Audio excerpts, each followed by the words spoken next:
Today we're looking at one of Michelangelo's earliest and perhaps most intriguing sculptural works, Bacchus, the Roman god of wine, pleasure and unbridled freedom. We have a 22-year-old Michelangelo, rather new to his professional career. It's 1496, and what emerges from that cold block of stone is nothing short of revolutionary. And before we continue, hit that subscribe button. I can assure you we will release new art videos you don't want to miss.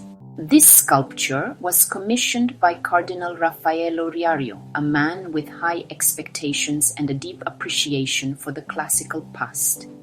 After summoning Michelangelo to Rome and showing him his big collection of Greco-Roman statues, the Cardinal challenged the young artist to create a work that could rival these masterpieces. The 22-year-old Michelangelo modestly admitted he was unsure he could produce such wonders, but was determined to show his capabilities. Jacopo Galli, the Cardinal's banker and treasurer, handled the order and conveyed Riario's precise instructions to Michelangelo. The task was to sculpt a life-size statue for a fee of 150 écus, plus an additional 10 écus for the marble, a sum that the artist found insufficient for such a monumental block of stone. However, he was reassured by the fact that Rome offered vast quantities of Carrara marble at a low cost, since ancient temples and buildings were used as open-air quarries. It is breathtaking to think about how many masterpieces of Roman architecture were casually destroyed and repurposed as mere building materials, lost forever to history. The marble block was transported to the garden of the banker and humanist Jacopo Galli, where Michelangelo stayed while he prepared this ambitious project. All that remained was for him to transform the raw marble into an original work capable of competing with the esteemed antiquities in Riario's collection. Michelangelo's work with Bacchus indeed followed the classical Greek style that prized balance and harmony, but with a certain twist that will be a centerpiece in this story. This enormous sculpture, 80 inches, that is 203 centimeters, was composed using the principles of contrapposto, a technique that Greek sculptors perfected. Following this principle, Bacchus' raised right arm, which holds a cup, contrasts with the extended left leg that supports the body, while the left arm and the bent right leg provide a restful counterbalance. Michelangelo's Bacchus adheres to this classic rule, but with deliberate variations. His right foot is significantly lifted and his head tilts forward. His pelvis is in precarious balance due to the excessively bent right leg, a detail that required Michelangelo to leave a substantial portion of marble behind the left leg as a security against toppling. Instead of a simple column to support the figure, Michelangelo ingeniously sculpted something more original.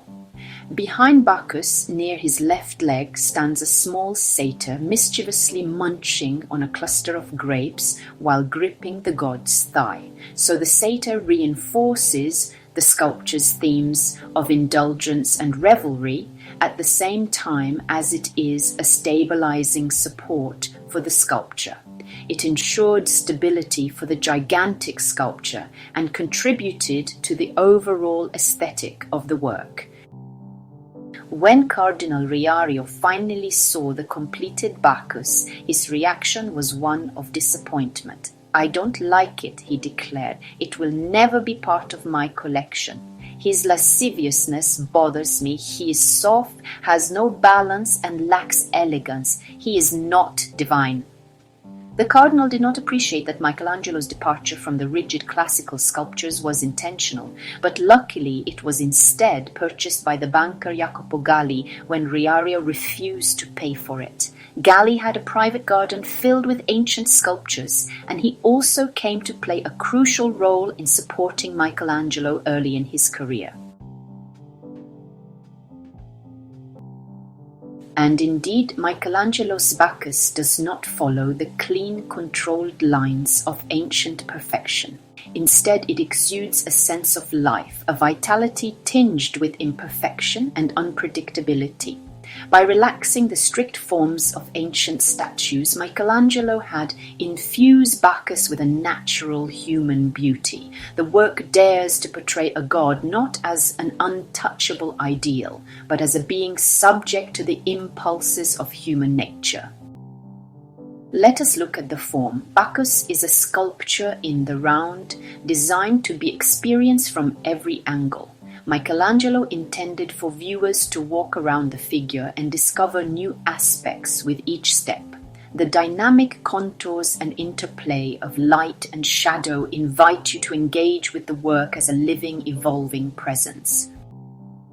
In classical tradition, gods were depicted as flawless, superhuman beings, idealized and untouchable. In Bacchus, however, Michelangelo offers something entirely different. The gestalt here suggests a subtle intoxication, as if he is on the verge of losing balance. His body appears softened and vulnerable. Bacchus's face is expressive, with an openness that conveys both joy and a quiet sorrow.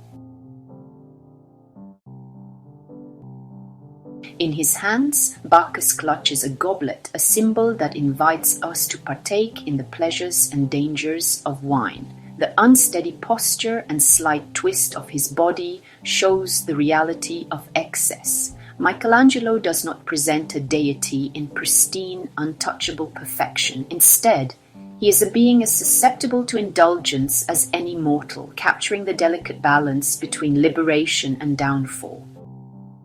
So, as you imagine this remarkable sculpture before you, consider the boldness of a young artist who dared to defy convention. Michelangelo's Bacchus does not shy away from portraying a god as imperfect and wonderfully human.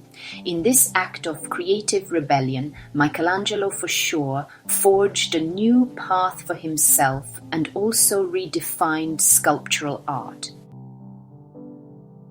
Thank you for joining me on this exploration of Michelangelo's Bacchus. Be sure to subscribe to our channel for more videos on Michelangelo and other art-related topics.